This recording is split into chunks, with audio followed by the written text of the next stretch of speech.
Welcome back, everyone, to Rev It Up's Under the Helmet episode 10. Today we have a driver on here that has 10 events, 2 top 5s, 8 top 10s, and he finished second in Mississippi Thunder's points in 2023 in the hobby stock division. The driver is from the famous Holthaus racing family and drives the number 70 hobby stock. That is Devin Holthaus. This podcast is brought to you by the Cresco Speedway. The Cresco Speedway's Labor Day Classic is set for September 6th. They have 7 featured classes. The featured class is the Tri-State Late Models, the best, the baddest late models out of South Dakota, Nebraska, Iowa, and Minnesota. Also, USRA Modifieds, USRA Stock Cars, USRA B-Mods, USRA Hobby Stocks, USRA Tuners, and Eco Mods. USRA points awarded. Gates open at 5 o'clock, hot laps at 6. Grandstands $25, pits $30. Bring a friend, bring your neighbor, bring everybody to the fastest track in Northeast Iowa. We'll see you at the races. Are you looking for speed on the track? Well, I have a solution for you. And that solution is Ragex. Get a hold of Harley Dice or Jake Tim today. They make B mods and A mods. And the best thing about Ragex is they don't just give you your car and send you off. They give you technical support with everything you need. And they're racers too. They'll help you throughout the season. So find your speed with Ragex chassis. You can find them at Ragex on Facebook. Let's get into Rev It Up now. Devin, how's it going tonight? Not too bad, I guess. The first question I have for you tonight is, how has the season been going so far? It's been going all right.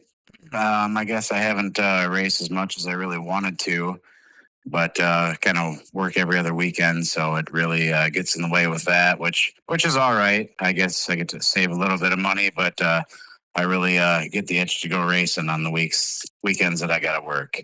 So you did a little bit of the fair circuit earlier this year. What do fair races mean to a lot of people? With more people in the grandstands, carnival rides, fair races are special to a lot of people. What do fair races mean to you? It's awesome. I mean, I remember growing up as a young kid and going to the fair races and watching my Uncle Steve race and just the crowds in there. You know, you get a lot more people cheering and all that good stuff. It's just it's a different type of event. Look in the crowd every time you go up onto the track, and it's loaded with fans, and they're all waving and having a good time. You won at the hometown track last year on August 1st, and you could tell on the victory lap there that you were pretty excited about that. You took an extra victory lap, and you were pretty jacked up about that. What's it mean to win at the Cresco Speedway, the hometown track, in front of everybody? Oh, that was awesome. I mean, as a young kid, I always wanted to win at the Cresco Speedway, and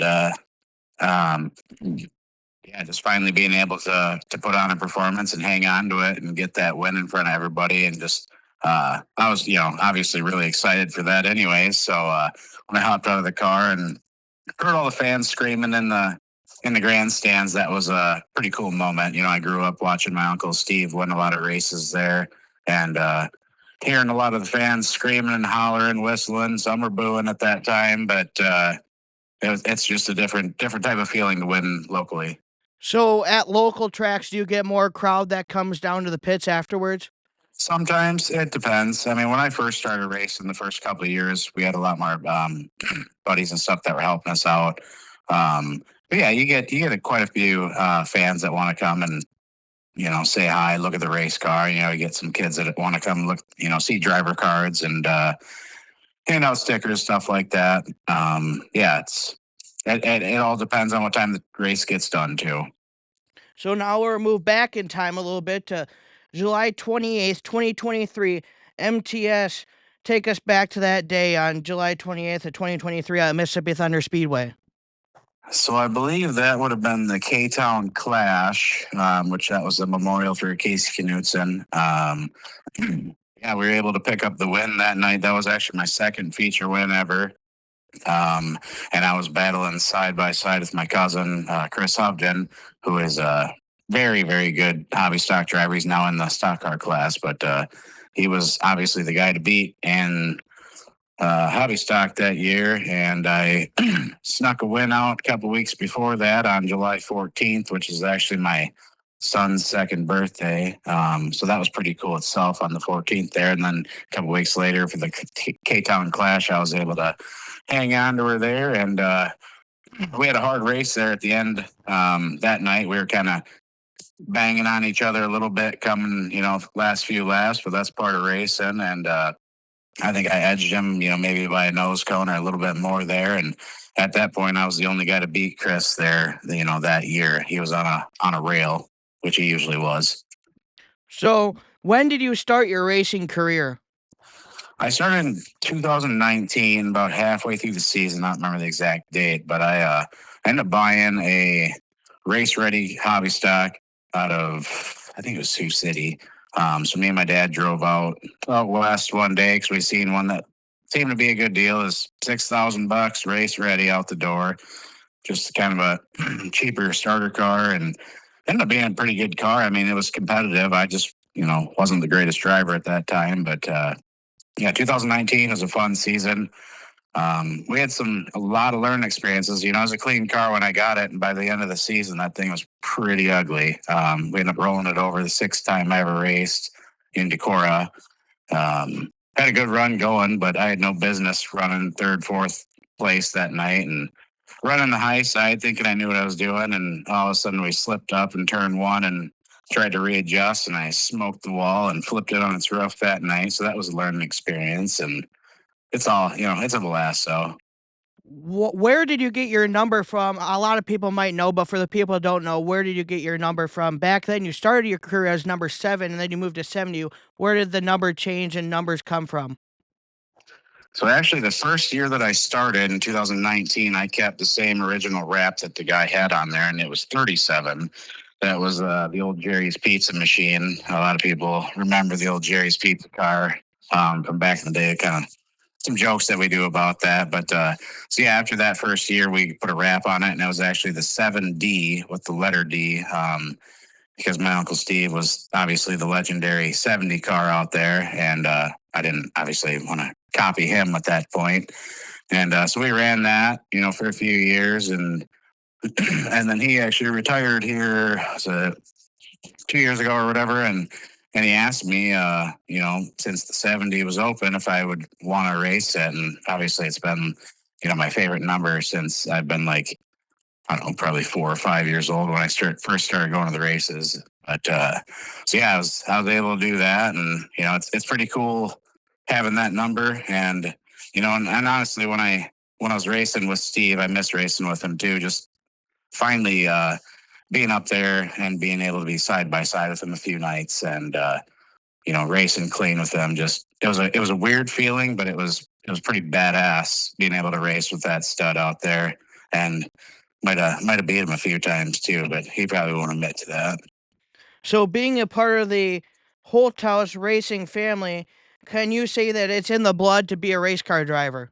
Yeah, I'd say I think so. I mean, I grew up watching him, and obviously he was racing for many years before that. I think I don't know exactly how many years, but him and my dad used to go around for many years racing all over Iowa and stuff. And I know from the stories that he's won a lot of races. I think he's at 177 feature wins when he actually retired. Um, but yeah, I mean, it's definitely in the blood. I mean, he got Chris racing at a young age too. And, I didn't get started as a young age. I did race go-karts when I was about 11 or 12 years old, but didn't get started until 19. So, or 2019. But yeah, it's definitely in the blood. And once you go to the races and you get that that rush of watching, and then finally you get to actually put on the driver's suit and the helmet and cinch the old straps up a little tighter before you go green. It's an unreal feeling. It sure is. Where did you race go karts at, and who were some of the guys you raced go karts against? So when I raced go karts, we didn't have the best go kart ever, but it was actually over mainly at Troy Hales, right in their backyard. They had a go kart track there, and Parker and Jackson. I remember. I mean, they were pretty young. I think Jackson was like 4 years old, and like they put him in, and for some reason I remember like a 2x4 being strapped to his foot so he'd reach the gas pedal, and at that point, and that was pretty cool. But yeah, we raced that for a little while, and there wasn't really any other tracks around at that time, and then we kind of got out of it, and then they had that small track in the infield of Cresco, and it kind of got bigger there, but I just never got into the racing go-karts again. But yeah, that was a blast, racing go-karts. Just on Sunday we'd load up, and Dad had a pickup box trailer, ugliest thing I've ever seen, but we'd throw the go-kart in the back there and some tools and stuff, and we'd go racing there and have a blast. The Hales are always a great family, and every time I see Troy, he comes up, talks to me and all that stuff, so they're good people too. So, Chris racing too. Did Chris go on about the same path as you did with go-karts? Did you guys do some races in the yard when you guys were younger? I didn't really race against Chris. I know when I had a go-kart, I remember Steve got one at one point, and he'd come down to our place because we had the yard all torn up around the house and the sheen shed, and all of a sudden, we'd hear something flying down the road. Sure as shit, there'd be the dirty rat rolling in a little racing go-kart, and we'd make some laps around the house and stuff, pretty much disturb the neighborhood, but we were right on the edge of town, so people didn't really care. But yeah, I never really raced against Chris, and that type of stuff. But yeah, well, Steve, he couldn't take the racing away from him in any aspect. Did you ever give him the bumper? I usually race pretty clean, but I'm sure I touched him a few times. Gotta at least let him know that I'm there, right?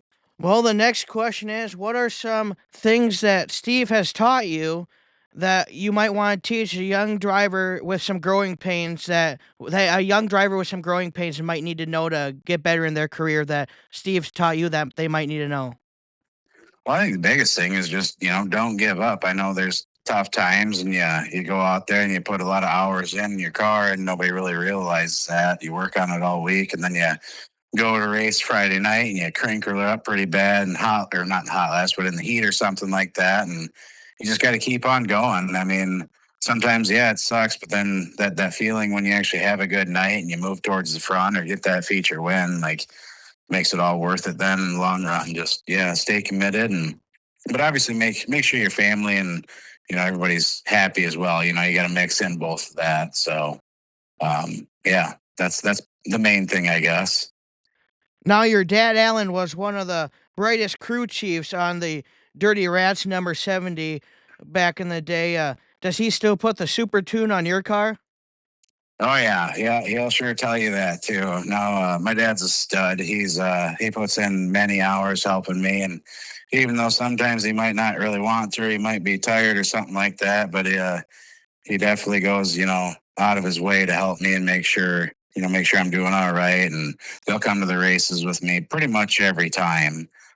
So yeah, I can't thank my dad and Bo and Mom and Lex and the kids enough for just kind of supporting me over what I do. I wouldn't definitely be able to do it without them. That's for sure. I mean, Dad puts in a lot of time, just wrenching a little bit. I mean, I do a lot of wrenching too, but if I'm gone on vacation or something's going on or I got to work and we got a race coming up, they'll do what they can to kind of help out. I don't let them grind tires or anything like that because he'd probably shave them all off. But no, it's awesome having around helping. Grinding tires, you mentioned. What's the art to grinding tires? I don't really know for sure. I just kind of follow what other people do and try not to screw it up too much because tires are so darn expensive. Just try to get that slickness off them. Sometimes after you race, they get kind of a glassy look to them. And you try to rough them up a little bit to try to get a little bit of a grip on the track. I believe that it helps. Do I know for sure? Probably not. But other people are doing it, so I tag along with that, and we do it every time we race. So I mean, heat tires, feature tires, we're grinding, grooving, siping, doing whatever we can to try to get that extra little bit of bite and try to move forward. A lot of people might not know, but you're a deputy sheriff in Howard County. Does the driving skills from the race car translate to your sheriff skills? I guess it's a different beast on the racetrack. I mean, gravel roads and stuff like that, I feel like I do, pretty good on. It definitely helps, though. I mean, I feel like I feel more confident if I need to go, emergency status to like a call or something like that when I'm working. I feel like more in control of the vehicle, other than maybe some people might not have grown up, in that type of environment, racing and stuff like that, and understanding gravel. So I think it definitely helps me get to the calls faster at points. Obviously, still got to get there and be safe about that when you're working, because the people still need you no matter what type of call it is. But yeah, I love what I do for a job now. And, there's obviously certain things nobody likes to see or do or hear about, but that's all part of it. I wouldn't trade it for anything, though. What's one thing that you wish you could do with your sheriff's vehicle on a racetrack that you wish you could do? Well, I think maybe just letting that baby eat on the old Cresco Speedway sometime, but I don't think Mr. Bush, the old sheriff, would appreciate that too much if he saw me bumping and banging with the old Tahoe on there. Maybe that can be the intermission show on September 6th for when the Tri-State Late Models come to town. I'll let you take that up with him. I don't want to be the guy in the middle there. And then, what would you say to someone that would like to get in a high-speed chase with the Howard County Sheriff's Office? As somebody that would like to, Yep. good luck. Ain't going to go well for you. Would you say your favorite part of the job is high-speed chases? No, I mean, we don't get a whole lot of them. Obviously there's an adrenaline rush that comes with that. But one of the most things that I like is kind of giving back to the community and being there for people that are in distress and need medical calls and stuff like that. We go to all of that, and just trying to be there for the people when they're struggling with a certain situation, no matter what it is. Anything we can do to help out, and it feels good, to be there for somebody, even before the ambulance gets there. I mean, a lot of times we're in situation. Sometimes there's not a whole lot that we can do other than try to calm them down, tell them, they're doing okay and stuff like that. But it feels really good trying to help out, and knowing that you can, do something for the better for somebody. Even if you change one person, I guess it's better than none. What drivers would you say that you idolized growing up going to the races? Well, number one would be the Dirty Rat. Steve, he was obviously my favorite driver growing up, and just watching him, there was a lot of feature wins that I seen him get. Some bad nights, some good nights. But yeah, he was definitely my hands down favorite. But I mean, there was a lot of cool cars back then. I mean, you had Kevin Bidney, Ron Conkle. I mean, all them guys, Marina Smolati, just so many good drivers back then. And like, yeah, just like if I could go back and like watch reruns of them old races back in the day, Scott Bauer, just, yeah, I mean, it could go on, list could go on forever. The local tracks, or whatever, watching those guys bang on each other just to get a feature win, and just the competitiveness. But then also at the end of the night, they're down helping each other out, trying to make sure their cars are going. And, because you'd rather race against somebody than watch them be done for the night, and then you don't have as many people to race against. What are some of your best memories from the racetrack growing up? Oh, there's so many of them. I mean, we used to go to Echo Valley there in West Union. I remember one time, me and my buddy Truman, we were in the back of my dad's station wagon driving there, and we were in the third row, which faces backwards, if you're familiar with an old station wagon. And we're like, I don't know what we're doing. We're sticking our tongues out the people behind us or whatever. And, then we'd cruise the races, watch them. We'd watch my Uncle Steve and a few other racers race. And then we'd head back to the old sandbox or the dirt track on the side that we'd make on our own with our little toy, Hot Wheels cars and stuff like that. And they were awesome. We actually went down to Tipton one time. It was me, my dad, and Steve. I don't remember exactly if anybody else was with, but Steve's racing that night. I was pretty young. They wouldn't let me into the pits. So me and my dad ended up sitting in the stands that night. And we were cheering for him, really hard. He was battling for the lead. And all of a sudden, these two ladies come up. They're like next to us. They're like, who are you cheering for? And we're like, oh, the 70 out there, he's going for the lead or whatever. And then, oh no, like he's going against the bull. And we didn't know who the bull was. We were just, racing or whatever. And Steve was about to spank his ass that night anyways. But they're like, well, you guys better be careful because he's kind of a crazy guy or whatever. So after Steve, got the feature win, we didn't spend much time sticking around that night. We got back to Steve's trailer and popped in, and I think we boogied on out that night because the bull was not impressed with Steve taking him down that night in the feature. So that was another memory that was pretty cool. And I forgot about another driver, Jeff Larson. Everybody knows the 58 from back in the day. He was a stud as well. Would you say you got out Tipton before you got the horns of the bull? Yeah, the bull tried sticking us with the horns, but the old dirty rat was a little too quick for him. So Echo Valley, you mentioned. What are some things that fans didn't know, that fans weren't able to get to Echo Valley? What are some memories that you have? How big the track was? Just tell people what Echo Valley was like. I mean, Echo Valley was awesome. Like you roll into the to the grandstands, and it's like kind of like a walk down to actually see the track a little bit. And the track was kind of down in a valley, say, and there's a big field in the back, part of it. And they have the best nacho supreme back in the day, spiciest jalapenos. I mean, they have some great food, but also some badass racing. I mean, you'd see Adam Spiker and them boys banging on each other with Steve and just every other class too. I mean, stock cars, everybody. It was all super competitive. But yeah, that was back when racing was a little bit cheaper, and I feel like it was probably a lot more fun because you didn't have as much money stuck into it, where it didn't hurt nearly as bad, I guess, if you did crinkle it up a little bit that night. But like I said, if you did, they're helping you out, getting you ready for the feature too, because they'd rather race against you and beat you in the feature than watch you sit on the sidelines. Do you see the price of racing ever coming down soon?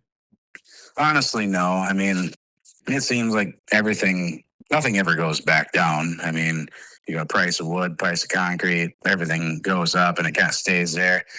Hopefully gas, that might someday go down a little bit, but I'm not holding my breath for that either. Um, but I guess either way, we're going to be racing as much as we can. Prices might go up. We're going to find a way to do it because you can't beat that adrenaline rush. So you'd say the prices might go up, but what would you say to somebody that's trying to get into racing for if their family's not done it, but they went to the track one night and they found the love of racing and they want to get into it and try racing? I would say the biggest thing is just get in the pits before you even buy a car. And find a driver or somebody.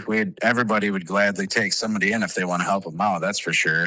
There's never enough help in the pits, but um, but yeah, I would definitely say get in the pits, learn the race cars. I mean, it's a different animal out there. Just learning them itself and understanding the machine that you're driving or pitting for or whatever. And then once you understand them, I feel like you can kind of get the concept of when you're out there driving and say, okay, I kind of feel something. Well, you talk to your pit crew member and they're like, yep, it kind of looked like this compared to what I was thinking. It's like, well, maybe we try this.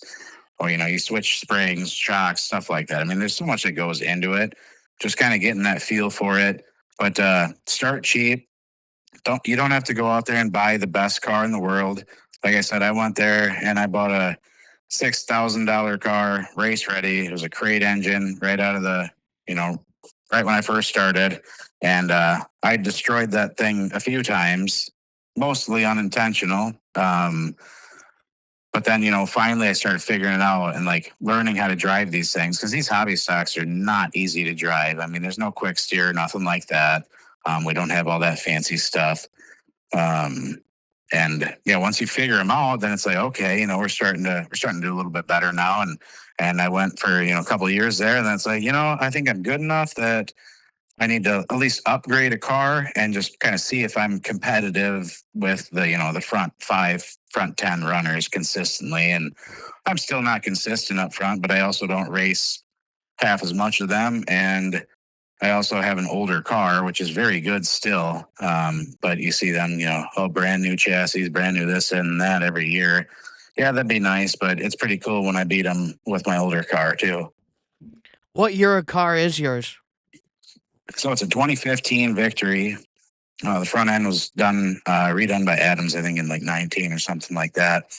But it was actually Travis Krause's old car up in the Fountain City area, the X01 BK engines. Him and his dad do that, so they're my engine builder as well. But yeah, he had the car come up for sale, and I took him up on it right away, and I bought it. And it wasn't long after that he also regretted doing that because it was such a good car, and he bought some new ones after that, and he struggled a little bit with them. I mean, he's a stud driver too, but he struggled with his next car that he bought, and he's got it figured out now with the one he's got now. But he was telling me, he's like, if it was a couple of months later, I wouldn't have sold you that thing. So I was pretty excited about that. And yeah, it's been a great car. It's, just trying to adapt. I didn't change a whole lot of stuff the first couple of years that I drove it because I was like, well, the car's good. He's won a lot with it. Let's see what we can do as learning wise and try to be competitive with it, with the setups that he's got. We've done some tweaking to it since then, but just on my style of driving compared to somebody else's. So take us back to the night at MTS when the white flag came out and you didn't have a feature win yet. Take us back to that story. Ouch. We're gonna go in there, huh? Okay. So yeah, that could have been, probably should have been my first feature win. Yeah, it was racing hard. I think Steve Dwyer might have been in second behind me. And yeah, I had a decent little lead there. I mean, he was bumping and banging on me, and it come to what I thought was the checkered flag, but so I come down the front stretch and I see that, and I swear to this day it was still the checkered flag. I think they threw two checkers in a row. Yeah, I'm fist bumping as I'm going down the front stretch as I pass it, and I throw her up on the high side, right in the cushion, and just let her eat. And a couple cars go underneath me. I'm like, what the hell are they doing? And I'm like, there's no way. I'm like, that was the fucking white flag. So I hammered back on it again, and I ended up getting third, but I was sick about that pretty much for 2 years until I actually got my first feature win. That one bothered me for a while. And after we got done, we're in tech, and I come up to Dwyer or whatever, and he shakes my hand because he got the feature win, I believe. And he's like, you thought that was the, checkered, didn't you? I'm like, yes, sir, I did. He's like, yeah, I seen you fist bumping as you went up to the high side and just let her eat. It's like, oh, man, that one hurt for quite a while. But that's a good story to think about. But that's why I do an extra lap every time I race now. So if you ever see me win, there's going to be a minimum of one extra lap because I'm not stopping until they tell me to. So then you get your first win 2 years later. Who were you racing against? Who are some of the guys that you're beating and banging with 2 years later to get your first feature win? Oh, that would have been the 38. So next way back, Chris Hovden, the 07, Scott Spildy, Gavin Bartell, Travis Krause, and them guys. I mean, there's a bunch of good cars up there at Fountain City, Mississippi Thunder Speedway. It was always a blast racing up there. I just can't wait to get up there again. It just doesn't happen as often. Do wins feel better when they come when you beat the stiffest competition around? Absolutely. I mean, I've only got 3 feature wins total, but if you beat the good cars, the guys to beat there, I mean, that's saying something. I mean, you can't completely suck every night if you beat the guy that has won every other race there. How special is Victory Lane? A lot of people say Victory Lane special, but to you, how special is Victory Lane, and what does Victory Lane mean when you get to it? So when you win a feature, I don't know, for me, it's like, I could be in the zone as I'm racing, but as I'm like doing that victory lane, parade laps, I'm rolling in victory lane, like my heart's pounding harder than, it probably ever has, just because I'm like so excited and I don't even know what I'm gonna do. Like I wish I could do backflips because I'd love to do a backflip on my car, but I'd probably end up in the emergency room and not be able to race again if I tried that. But yeah, it's an awesome feeling. And as soon as you are able to get, unstrap your stuff, get your receiver out, helmet off, and all that, and you can hear the announcer, talking about you as you're getting unstrapped and all that. It's pretty cool. And then you kind of look up at the grandstand, and they're all, cheering, rooting you on, especially if it was a good close race. Like I've had a few, so it's an unreal feeling, and that's what it's all about. I mean, getting to that victory lane, and especially if you can have your family there too and get pictures with them and just everybody being present, it's pretty cool. What is your worst memory in racing, and what is your best memory in racing? Oh, well, worst memory, I guess, would probably be the night that I rolled it over. When I was upside down and like, strapped in tight, and they come up to me and they're like, well, we're gonna release your straps, and you're gonna slam against the roof. And I was kind of panicking a little bit because it was only my sixth time ever racing. And I don't care, like, get me the hell out of this thing. And so they released me. We slammed to the roof, and I crawled out real quick. And I was fine, but I mean, I hit the wall pretty hard. But there was a lot of work to do on the car, which that's part of racing. It was a mistake by a rookie. But I learned from that, and you just never know when you might make another mistake and hit that wall hard again. You just hope that you can come back from it and be all right, physically. The best part, I guess, it's got to be the feature wins, and the one in Cresco, I had so many fans in the stands, and like family and friends, everybody. It just seemed like the whole grandstand roared when I won, and I don't think I got that many fans, but it was pretty cool to get out of the car and actually hear that go on right in front of me. What's the event on the season that you look forward to the most? Well, I would definitely say this year's probably Stock Car Nationals up there at Deer Creek. I've actually done all right there. I've never won it. That's one of the big beasts that everybody would like to win. There's usually 50, 60 cars there just in the hobby stock class. And I think I've raced it maybe five or six times, and I've only not made the A feature one time. Um, I started on the front row. They do a 3 wide start there for that. I think they do 30 cars. I might be wrong on that a little bit, but 3 wide start. And it's the best of the best drivers in the area. Debatable on country. I mean, you got Dustin Goldbranson, which is multi-time, national champion.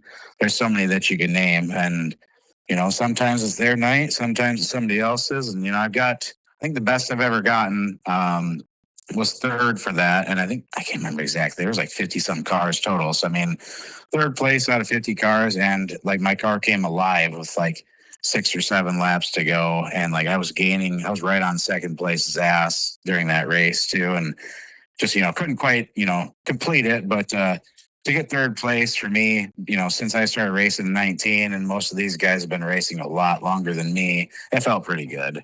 I feel like I'm pretty humble when it comes to racing, for the most part. Um, just because a lot of them guys have been racing a lot longer than me, and I'd love to race people clean. You get a little bumping and banging and stuff like that, but a good hard race where you're pretty smooth side by side, 3, 4 wide. That's an unforgettable moment too. What's the rest of the season look like for you? So, we won't be able to race for the next few weeks. We got some pre-planned events. We're gonna go side by side riding over in like what is it, Black River Falls area, with the family. So that'll be pretty cool. Got a few other events going on that I just, I'm not gonna put my family on the back burner for either. So we'll be back in probably 3 weeks, and I want to race as much as possible the second half of the season. So I'd like to race, when I can, every other weekend possibly. Race some Friday, Saturday, and the weekend at Sunday. Mason City. That's a pretty fun track too. So just get a few more nights in. um, yeah, race as much as we can whenever the rain stays away. I've struck out on days that I've taken off of work PTO wise, and I think I'm 0 for 2 or 0 for 3 this year so far. And every time I get the night off, get the car all ready, it just seems like it rains on me, and everybody in the area cancels, so I can't go racing that night. So that really sucks because you wait all week and you just get all pumped up to go racing at a track you haven't been at in a while, and then you see old Mother Nature rear her ugly head and ruin your weekend plans. Where can fans support the 70 and how can they support you? With sponsorship money or just buying apparel? So I don't have an open store right now for like shirts and stuff, but I do have, I got a bunch of koozies and I got a few hats. Which I guess if there is interest, I've sold a decent amount of hats and a bunch of koozies so far. If I get more interest in the hats and stuff, like I'll order more.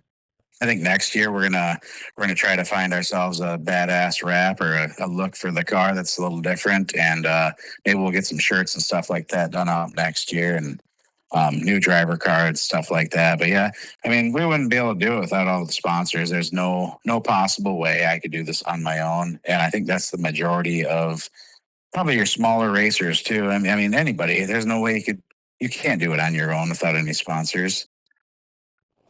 Speaking of sponsors, who are the sponsors that make the 70 go around the track? Um, so I guess the two biggest ones that I have is A and B Recycling, which is my mom and dad. They own a recycling business there outside of Cresco, where they take appliances and stuff like that are junk. There's no money in that junking business, but dad still does it, and he also supports me racing. So AB Recycling, Bo knows, which is Bo. He's a good friend of my dad. He was also a big part of Steve's racing career too, being in the pits, helping them guys out. Couldn't do it without them two guys. They're the ones that are with me every week, every night we go racing. If I'm at the track, you're going to see them too. Um, you can have some great conversations with them. You'll learn a lot. Even after a few cold ones, you'll learn even more from them. But no, they're cool shit. And we got Levi Henry Construction. Does a great job. He built an addition on my house. He's also doing a big shop for me right now. So I'm pretty excited about that. Be able to work on my own car and on my own hoist in my own shop at my own house. I'm excited. So Levi does a great job there. Harvey's and Cresco, Smith Backwoods Kennels. They're just west of Cresco here, right by Highway 63. They do all like your kennel needs. They take your dogs on the weekends when you need to go. If you need to take a place, take your dog, take them there. You won't find anybody better than that, and I promise you. Jed's Construction out of Elma, 105 Powder Coating. That would be my brother-in-law. He's out of Elma too. He does powder coating, all sorts of needs. If you want, look him up on Facebook, 105 Powder Coating, and you'll see some outstanding work. WL Drywall, BK Engines for the power plant.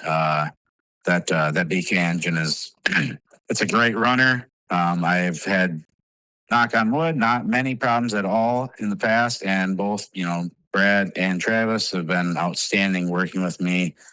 If we're in the pits and we're having little issues, they're the first ones right up there ready to get after it and help you get ready.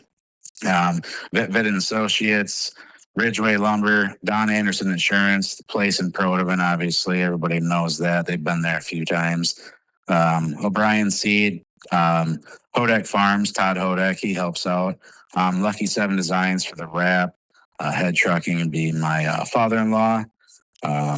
Alexa, my fiance, the kids, Brooks, Braley.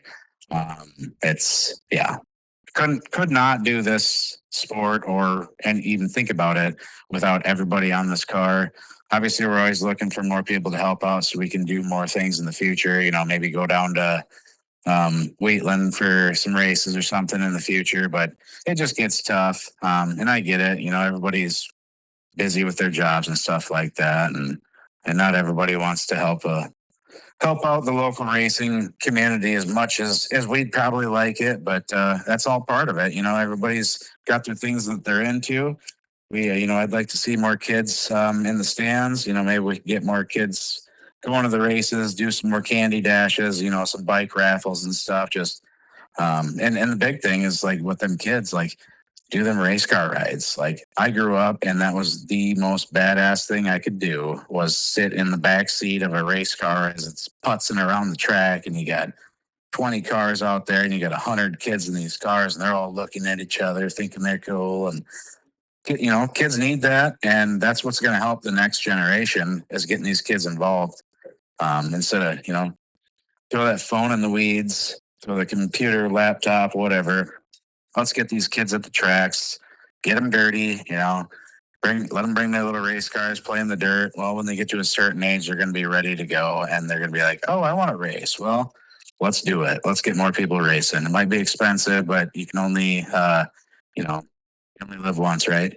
Speaking of that, what are some ideas that you might have for tracks to do around the area to get kids more involved? Like maybe kids open pits one day, or what are some ideas that you have to get to build racing back up to once what it was?